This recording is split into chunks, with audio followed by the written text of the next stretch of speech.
आप हमारे भी लल्ला का नामकरण कर दो ना। पुत्री, ये क्या कह रही हो तुम? विनती कर रही हूँ, और मेरी जे आग्रह अस्वीकार मत ही करो। आप दोनों भाइयों का नामकरण एक साथ हो जाएगा।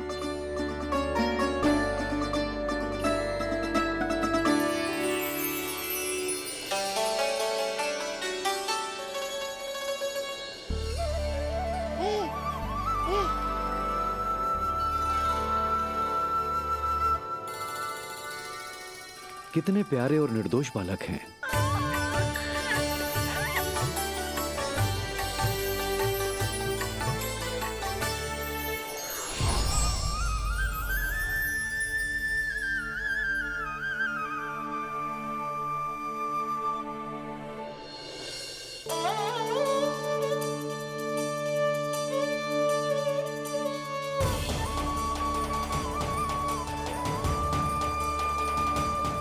इन दोनों को देखकर गुरुदेव की आंखों में आंसू क्यों आ गए?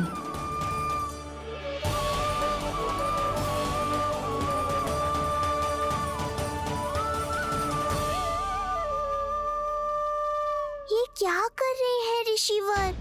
संभालिए अपने आप को, नहीं तो मेरा रहस्य खुल जाएगा आज। अरे ऋषिवर, हाथ मत जोड़िए। इससे पहले कि गड़बड़ हो जाए, अपनी नमस्कार मुद्रा को आशीर्वाद मुद्रा में बदल दीजिए। बात को समझिए।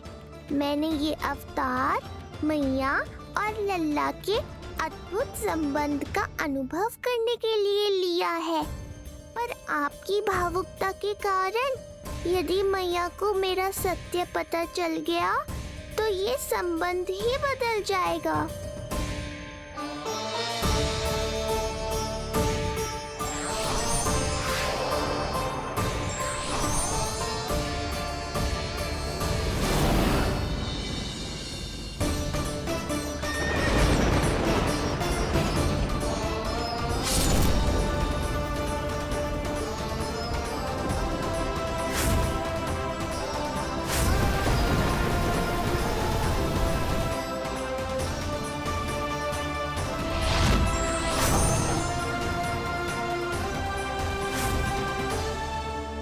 अब आप सब कुछ जान चुके हैं ऋषिवर, इसलिए अब मेरे सामने हाथ जोड़कर मेरे सत्य को उजागर मत कीजिए। अपने शिष्य वसुदेव के पुत्र के रूप में मुझे आशीर्वाद दीजिए।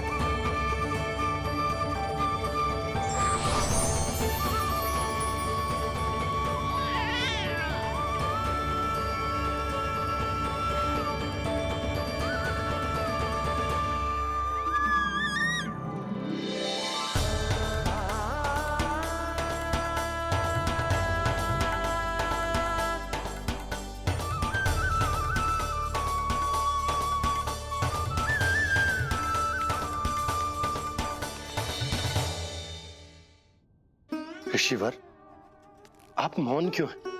और आपकी आंखों में आंसू? सब कुछ ठीक है ना? अब तो आप हमारे लल्ला का नामकरण करोगे ना? इन दोनों का नामकरण करना मेरा सौभाग्य होगा पुत्री।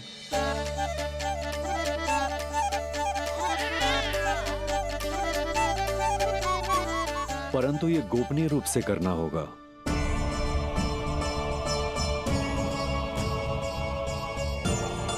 अवश्य ही स्वामी का आग्रह होगा, ताकि कंस की बुरी दृष्टि हमारे पुत्र पर ना पड़े। ये तो बहुत महान ऋषि हैं, इन्हें कंस के अत्याचारों के बारे में अवश्य पता होगा। अपनी संतान का नामकरण संस्कार करना एक मां के लिए उत्सव से कम नहीं होता है, पर यह छुपकर करना होगा। आप दोनों को स्वीकार तो है ना? जैसी आपकी आज्ञा गुरुदेव। स्वीकार है गुरुदेव। तो फिर कहाँ करना है हमें नामकरण का प्रबंध? गुरुदेव, मंदिर सही रहेगा? उससे पवित्र स्थान तो हो ही नहीं सकता है।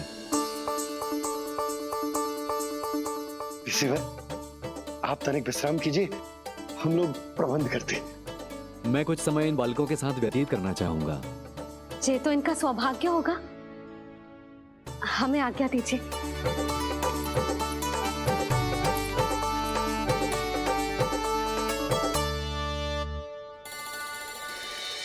प्रभु, स्वयं भगवान होकर भी आपको बंदी गृह में जन्म लेना पड़ा। अब अपनी मां को छोड़कर दूसरी मां के यहां पलना पड़ रहा है। जब से गोकुल आए हैं, छुप छुप कर रहना पड़ रहा है। इतनी नन्ही सी अवस्था में दुष्ट कंस के कितने ही आक्रमणों का सामना कर चुके हैं आप। और जिस उत्सव में सभी सप्तऋषियों और सभी देवी देवताओं को साक्षी बनकर आना चाहिए, उस नामकरण उत्सव को यहां एकांत में करना पड़ रहा है। क्यों प्रभु, इतने कष्टों को सहकर ये अवतार क्यों लिया है आपने? दुष्टों का नाश करने के लिए, धर्म की स्थापना करने के लिए और सबसे अधिक मैया की ममता का अनुभव करने के लिए। पर इसके लिए इतने कष्ट? मानव जीवन लिया है तो कष्ट तो उठाने ही पड़ेंगे ऋषिवर। मानव जीवन की आंच जला रही है, फिर भी आप मुस्कुरा रहे हैं प्रभु। ये कैसा अनोखा अवतार है? आंच में जलकर भी यदि मैं नहीं मुस्कुराऊंगा तो अपने भक्तों को क्या शिक्षा दूंगा मैं? आज एक कंस का प्रकोप है, भविष्य में सहस्रों कंस होंगे और आने वाले युगों में होंगे अनगिनत कंस। उस समय मेरे भक्तों को पता होना चाहिए कि अपने कष्टों को कैसे सहना है और धर्म के पथ पर अडिग कैसे रहना है।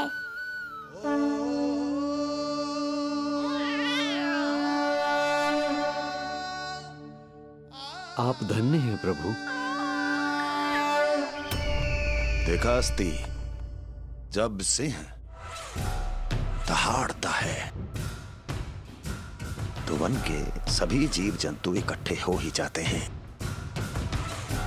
वो सब जो मेरा विश्वास पात्र होने का अधिकार और ये सिंहासन पाना चाहते हैं, सामने आए। बुद्धि के बिना बल अपंग होता है महाराज, और मेरे पास बुद्धि और बल दोनों हैं। आप केवल आदेश दीजिए किसका संहार करना है।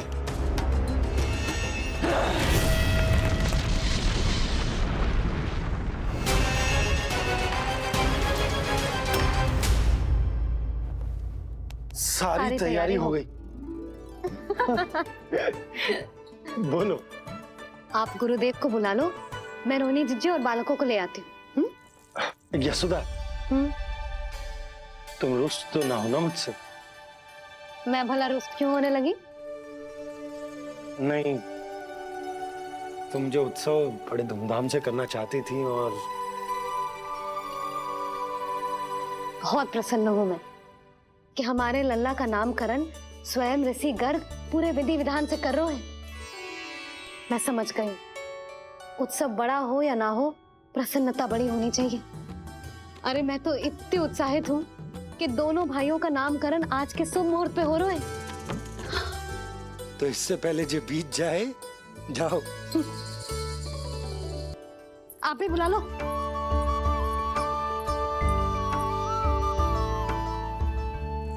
यहाँ सब के सब एक से बढ़कर एक है, तो फिर अपने कार्य के लिए किसका चुनाव सबसे पहले करूं? मेरा सामर्थ्य तो आपने अभी तक देखा ही नहीं महाराज। चुटकी बजाकर शत्रुओं का विनाश कर सकता हूं मैं।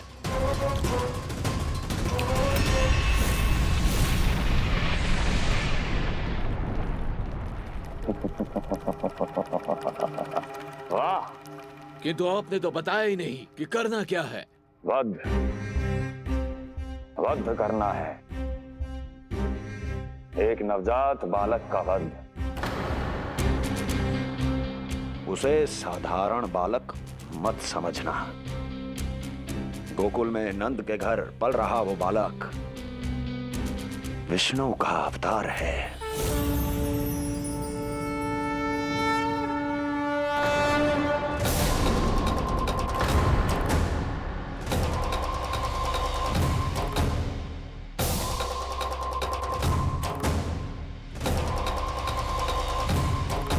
क्या हुआ? इतना सन्नाटा क्यों छा गया? क्षमा कीजिए महाराज, पर मैं नन्हे बालकों के साथ हिंसा नहीं करता। विष्णु अवतार बड़ा छलिया है महाराज, मैं उसका मुख भी नहीं देखना चाहता।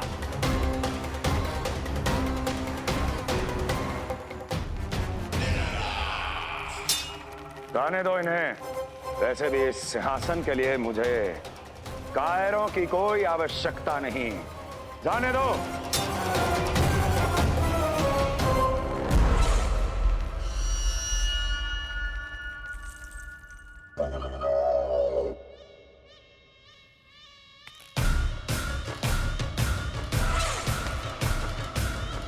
दुर्जन, क्या कहा था मैंने कहा था केवल वही आए जिनके हृदय में साहस का ज्वालामुखी धधकता हो, जिनकी तलवारें पर्वतों का सीना चीरने के लिए व्याकुल हो, जिनकी संकल्प शक्ति इतनी दृढ़ हो कि वो मृत्यु से टक्कर ले जाएं। वही होगा इस सिंहासन का असली अधिकारी। महाराज,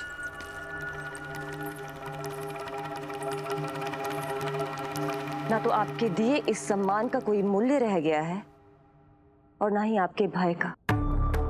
अभी अभी आपने ही कहा था ना कि जब वन में कोई सिंह दहाड़ता है तो उस वन के सभी जीव जंतु एक जगह एकत्रित हो जाते हैं, परंतु उसी वन में जब कोई बब्बर सिंह दहाड़ता है तो वही जीव जंतु भय के मारे इधर उधर भागने लगते हैं। निश्चित ही वो बालक इन सब के लिए बब्बर सिंह बन चुका है। उसका भय हमारे साम्राज्य की नींव हिला रहा है महाराज।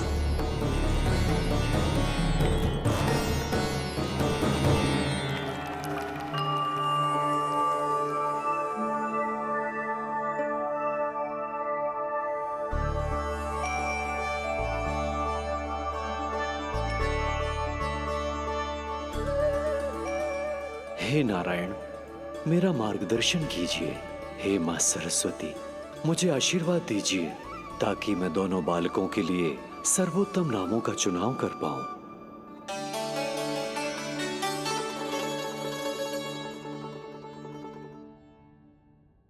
आपके पुत्र को बड़े भाई के कर्तव्य का निर्वाह करना है और इस दायित्व को प्रभु श्री राम से अच्छा किसने निभाया है?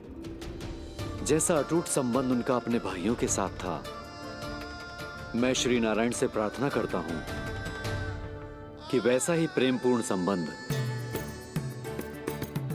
इसका भी अपने छोटे भाई के साथ हो।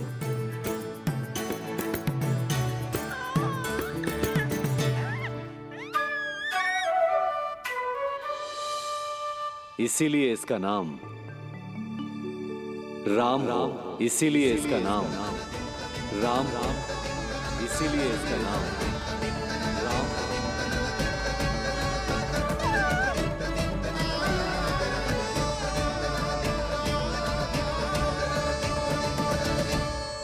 बड़े भाई में आदर्श, न्याय, संकल्प बल के साथ साथ शारीरिक बल भी होना चाहिए।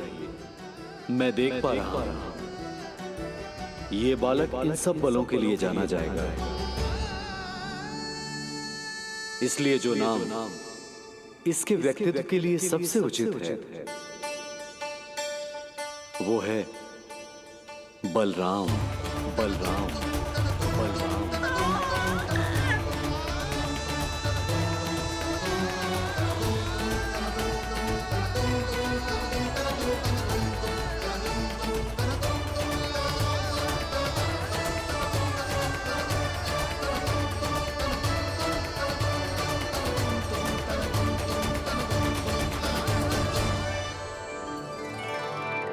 बलराम।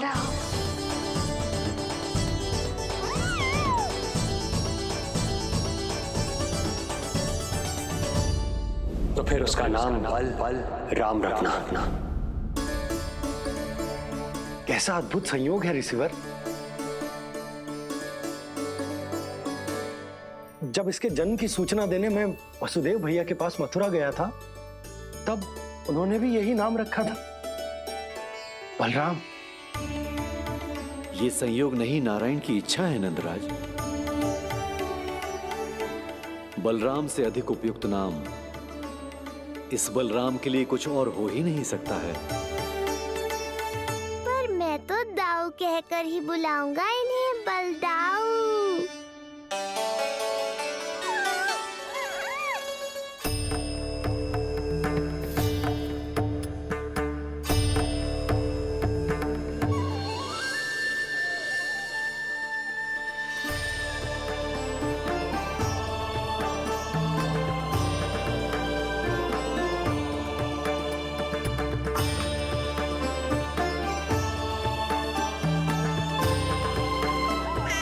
सुना पुत्र, आज से तुम्हारा नाम होगा बलराम।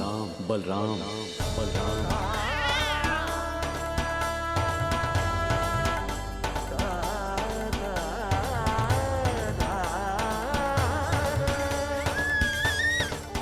गुरुदेव, कितना अद्भुत नाम दिया है आपने इसे। अब मेरे लल्ला को भी ऐसा ही कोई उत्तम सा नाम दे दो।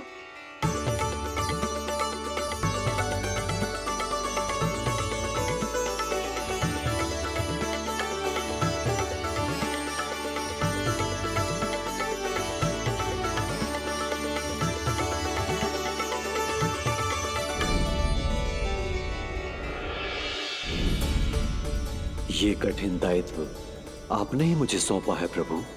इसे निभाने की क्षमता भी आप ही दीजिए।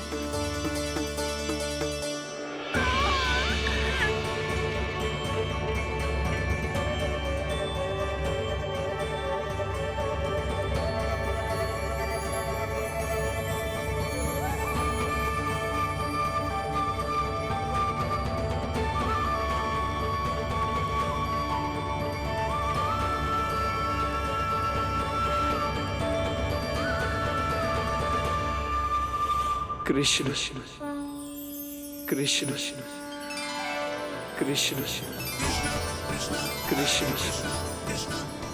कृष्ण कृष्ण कृष्ण।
से भरा हुआ है।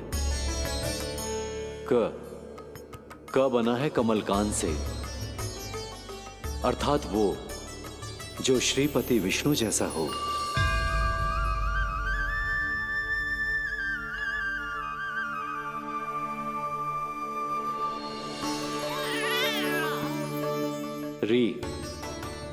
री की उत्पत्ति हुई है श्री राम से, अर्थात वो जो सबके हृदय में बस जाए।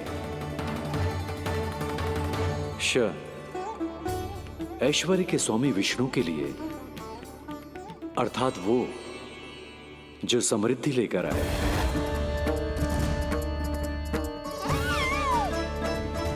और ना है नरसिंह के लिए, अर्थात वो जो रक्षा करे।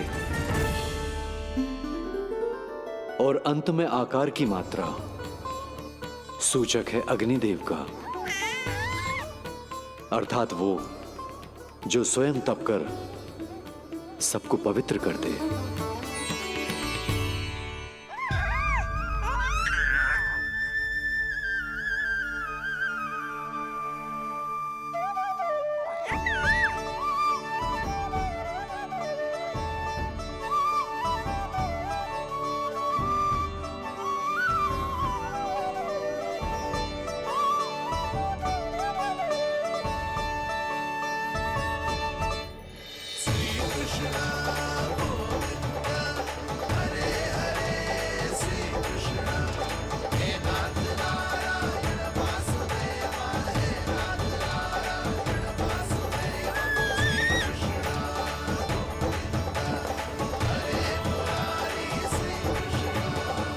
आज से तुम्हें सारा संसार जिस नाम से पहचानेगा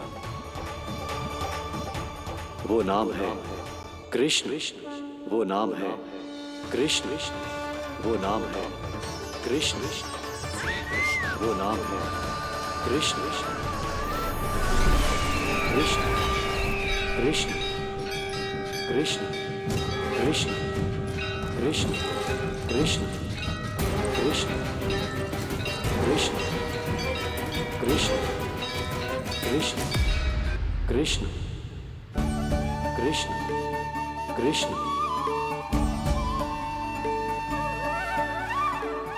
यशोमती मैया के नंद लाला, यशोमती मैया के नंद लाला। असुरी कार्य करने वालों के लिए कृष्ण नाम का अर्थ एक और भी होगा। वो घनी अंधेरी रात जिसमें इसने जन्म लिया।